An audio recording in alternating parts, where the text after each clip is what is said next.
After reading through the Garthinus snooze fest that was Cross Badlands Volume 1, I had anything but high hopes heading into Volume 2. But thanks to some encouragement in the comments section that there were better stories on the horizon, as well as overcoming one of my more hedonistic procrastination binges, I finally ventured into Cross Badlands Volume 2. And I'm happy to report that for the first time since the original Cross Volume 1, I was pleasantly surprised. Cross Badlands Volume 2, Homo Superior, like every Cross story before it, follows a ragtag group of individuals as they try to survive in the middle of what's basically a zombie apocalypse. As always, I'll start off with my positives, then head into the negatives, rate how disturbing I thought the story was, and then wrap us all up with my final consensus. Of course, there will be spoilers throughout, so if that kind of thing bothers you, thanks for making it this far. Positive number 1, good characters. While the characters themselves are anything but good, the writing for them sure is. I wouldn't go as far as to call them great, but I'd honestly put them right up there with Cross Volume 1's characters as the best we've had so far. Greg was a great choice to be the one to lead us into the story, since he's the closest thing that we have to a regular, decent person. He starts off looking like a bit of a pushover, but eventually earns everyone's respect largely due to his down-to-earth decency. The twins, Ashley and Ashlyn, were highly entertaining from start to finish. The banter between them was always great, and their twisted brand of sisterhood was definitely interesting. Leon is someone who I thought was going to grate on me after a while, since he had the whole generic stoner thing going on and was constantly flirting with the twins. I thought for sure that he was just being built up to be the classic, no one cares because they got the least development first kill. While I rightfully anticipated that he'd be the first to die, surprisingly I actually did care. Leon had turned out to be a reasonably decent guy. He was unproblematic for the most part, helped out here and there. He was alright. So when the writers decided to do him in like they did, I felt kinda bad for him. And last but not least, how could anyone forget about Steve? Steve is a sadistic, psychopathic, badass monster of a human being, and easily the most interesting and entertaining character that I've seen in any Cross story thus far. I love how she always calls everyone dog, and her backstory is so ridiculously over the top and dark that it actually kinda works. All in all, Steve is just a big, sick, twisted goof and a standout figure in a good cast of characters. Positive number 2 for me is the great artwork. What is there to say about Homo Superior's artwork that I haven't already said about every Cross volume before it? It's the only thing that's been consistently good in every book so far, and thankfully that doesn't stop here. Simple and plain, it's nothing to write home about, but it is really good. My biggest positive about Cross Badlands Volume 2 is how the story progresses and unfolds throughout its issues. In my opinion, this Cross story is arguably the best one so far, especially in terms of how it portrays survival in an apocalyptic scenario. When we first meet our characters, they're a bunch of relatively healthy and nimble survivalists who band together to find what is, at least metaphorically, paradise. But by the closing issues, they're this weird, emaciated family unit who are so tired and beaten down that they're ready to settle down and live like cavemen for the rest of their lives the first chance they get. Everything that happens throughout is all pretty well paced and executed. All of their backstories were wild, the toxic relationship between Greg and Steve was great, the ambush at the fat camp was definitely memorable, and of course, how could I forget about my favorite, Leon's revenge arc.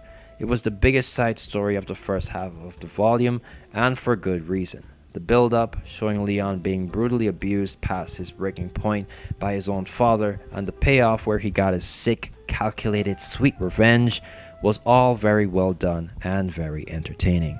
Unfortunately, Homo Superior was not all sunshine and roses, as I had my overall enjoyment dampened by one pretty significant negative and one personal preference. Negative number 1, main characters dying off screen. Just like every Cross story before it, by the end of Homo Superior, most of the main characters either end up dead or infected. But unlike those prior volumes, shockingly, for the first time ever, we don't get to see how any of them meet their demise. Now if you've seen any of my Cross reviews, you know that I am no gorehound. Blood, guts, and gratuitous violence have never been the main driving force behind me wanting to see anything, because a lot of creators tend to use them as crutches to hide a lack of substance. But for certain properties like Crossed, I understand that they're necessary.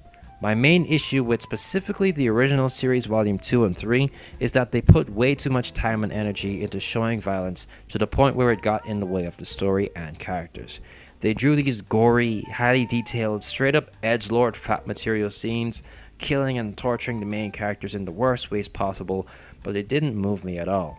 The lazy writing and complete lack of anything interesting about them made them feel lifeless and their deaths ultimately not worth caring about.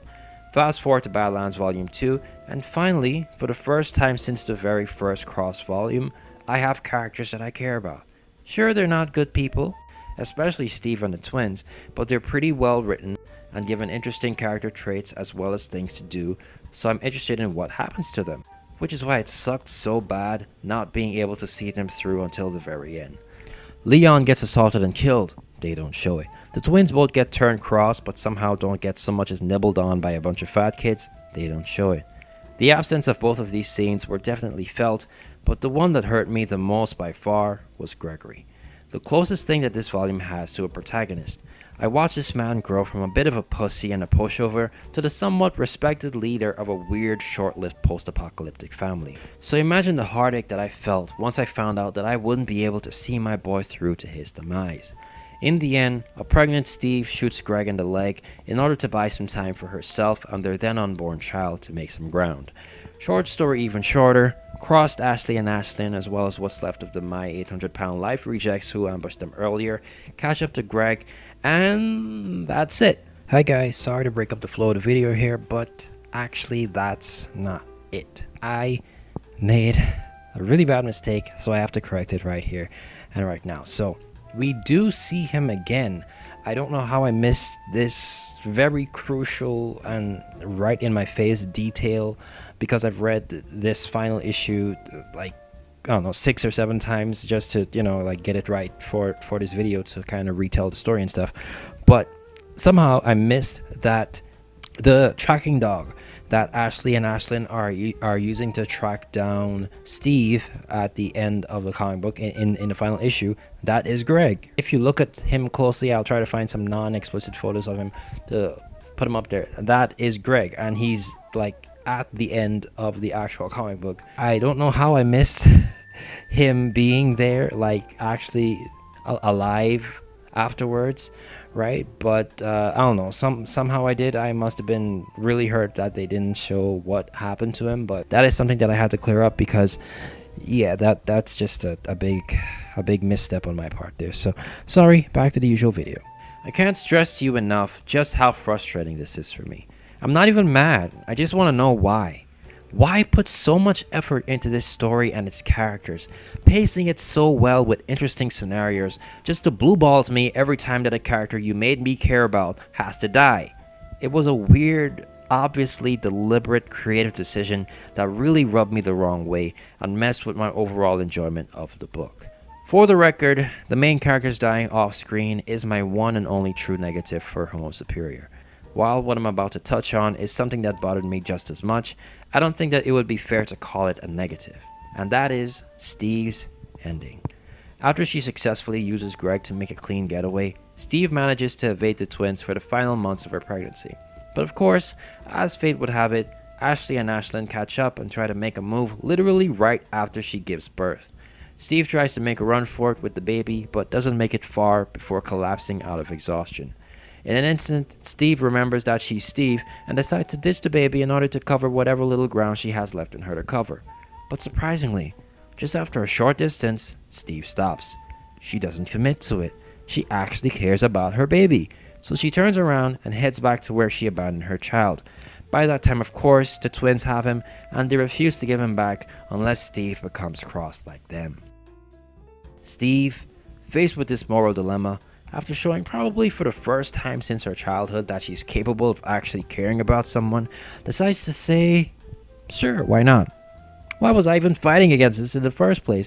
I already like doing cross activities as a regular human. I might as well be crossed.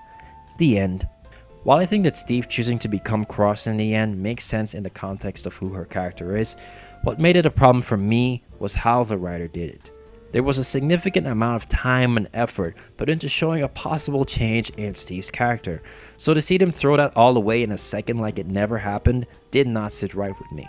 The way how they showed Steve accepting the twins' offer, even though it technically wasn't giving up, it looked like it to me. And that's not something that I think Steve, even in her dying moments, would ever do. A way better ending, in my opinion, would have been something like this. Steve, in a futile attempt to save her baby, lunges forward to try and attack the twins, but they easily dodge out of the way since she's slow and weak. Ashley, or Ashlyn, whichever one isn't holding the baby, then pins her down and starts to brutally torture her in order to turn her across. Now at this point, it's important to keep two things in mind. Number one, the twins don't want Steve dead. They will kill her if she leaves them no other choice, but more than anything, they want Steve on their side because they know that that would make them unstoppable. And most importantly, at number two, the only thing that Steve enjoys just as much as doing sick shit to other people is having other people do sick shit to her. So, as the twins laugh and torture Steve, instead of screaming in pain, she cries out in pleasure and laughs along with them. In prior Cross comics, victims wouldn't do this until they became Cross mid-torture, but this is just regular old Steve. The last few panels slowly zoom into Steve's face as she turns Cross, but besides a brand new scar on her face, nothing else changes, showing us what we all feared to be true, that Steve was as good as Cross all along. The end. Now that I've aired out all of my grievances, allow me to answer the title question. Is Cross Badlands Homo superior really that disturbing? In my opinion, not really. If you've read any of the previous Cross comics, then you know what to expect. It's just the regular stuff. Rape, murder, torture, cannibalism, and Shane Dawson activities. There's no need for me to repeat myself in every Cross review that I do. Although, speaking of Shane Dawson activities, the one scene in this comic book that involves that is the only one that I consider to be actually disturbing.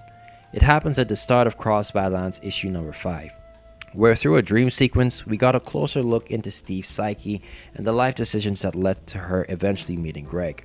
The most memorable of which was definitely when we were given a glimpse of what were probably the best years of Steve's life, when she was serving in the Afghan War. We see her standing, boots crossed in satisfaction, watching on as a POW who's stark naked, gagged and tied down in the doggy position gets the Marcellus Wallace treatment from Clifford.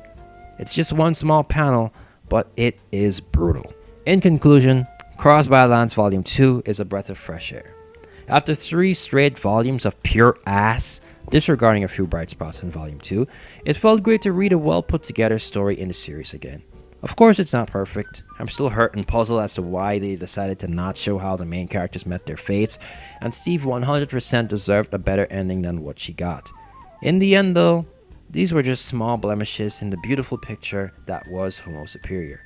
The characters are well written and entertaining, the story is engaging from start to finish, the action sequences are exciting, and the whole thing is very well paced. I'm not sure if I'm ready to put it over the original Volume 1 as the best Cross volume so far, but it is a damn good comic book that I recommend you check out if it sounds like something that you'd be interested in. Thank you for watching. Don't forget to like, share, comment, subscribe, and hit the notification bell to know when I upload next. This has been Fraser Talks, and I'll see you all next time. God bless. Well, perhaps not. But I don't think they'll be here tomorrow. Why do you say that? My information comes from a very reliable source. I still don't believe it.